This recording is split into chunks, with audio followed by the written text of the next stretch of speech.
So, after the revolution, the United States took a breather from grabbing Mexican land and decided to import the labor instead. Why ruin a neighbor's backyard when you can just drag the neighbors over to mow your lawn for half the cost, right? Enter 1942. America's off fighting Hitler and Mussolini and probably some other guy with a mustache, and suddenly nobody's around to pick the strawberries, so the US says, "Hey Mexico, you got any spare peasants we can borrow?" And Mexico, broke, battered, and trying not to starve, says, "Yeah, sure. What's the catch?" The Bracero program is the catch.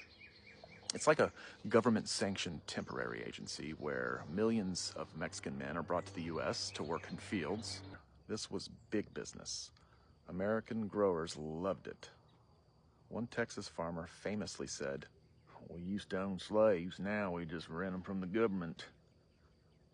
I mean, that line belongs in a museum under the exhibit marked "Everything about capitalism."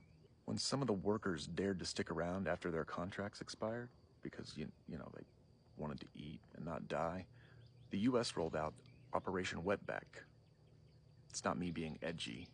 That was the actual name. In the 50s, a full-blown federal deportation campaign with a racial slur right in the title, just to make sure everyone knew the spirit of the law. They rounded up thousands of people, some US citizens, and dumped them across the border like garbage. No hearings, no lawyers, no nothing. Just, "Thanks for picking our lettuce. Now why don't you go ahead and get the fuck out?" Kinda seems like history's repeating itself now, doesn't it? Doesn't it? You do know about what's going on now, right? I hope so. Anyway, here's the kicker.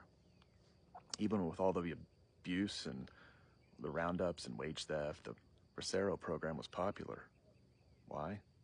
Because in Mexico, it still paid more than staying on your land and starving. It was a shit sandwich with imported bread, but it beat eating rocks. And once the program ended in '64, did we fix the system? Hell no. We just let corporations figure out new ways to do the same thing without paperwork.